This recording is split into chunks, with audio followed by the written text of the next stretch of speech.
resources contained in the oral report submitted to me a few weeks ago.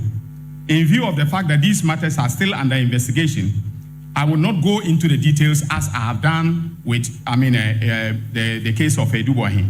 But I can confirm that investigations will conclude in the National Service and SkyTrain scandals by the middle of April for prosecutions to begin.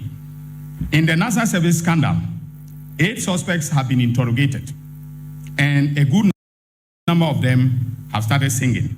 They are cooperating with our they've started singing, literally.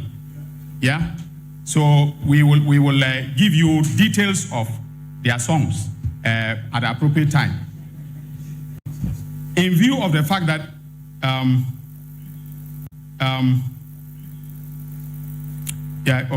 so indeed, we now have evidence of payments that were made into the accounts of the top executives of the National Service by vendors, private vendors, and staff of the scheme.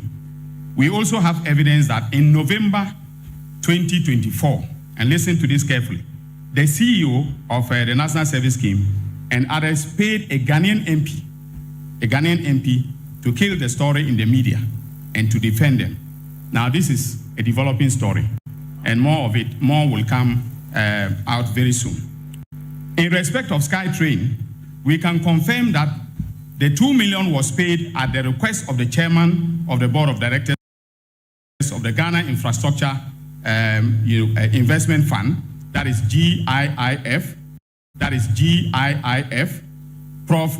Ameya Ekunfi, and then the CEO, Mr. Solomon Asamoah, who is currently hiding in Senegal.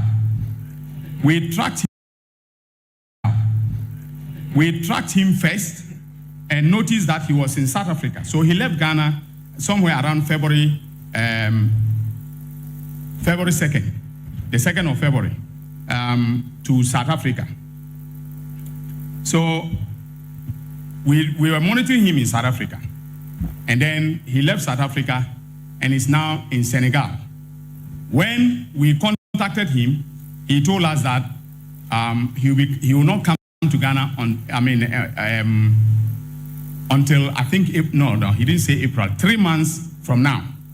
Okay, so he's giving us 3 months to come to Ghana, very much like Ken Oforiatta, right? It reminds me of Ken Oforiatta. So he says he will come to Ghana in 3 months.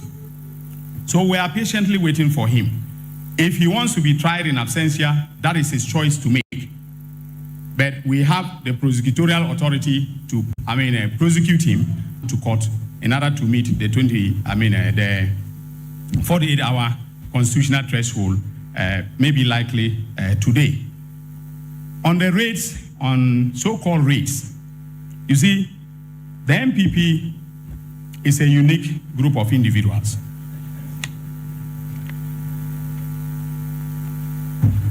In 2017, they were arresting, that's what they said. They were arresting former appointees. Okay?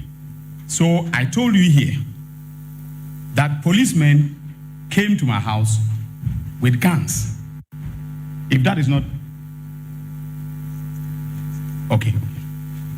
Sorry, the bail amount is 260 million, not 160. So he just DAG just came to correct me on that. It's 260 million. So they came to my house in July of 2017 with guns. I didn't call a press conference to say that this was a raid. They showed me a warrant that they were conducting investigations into a transaction in respect of which I had written a legal opinion. Can you go back to the internet to check if I said that this was a raid on my house? So how come that a search of the governor's house, based upon credible intelligence that we received, and I was the one who applied for the warrants and got them issued by the High Court for the searches to be conducted? Why is that a raid? Are some people now above the law? that we cannot conduct a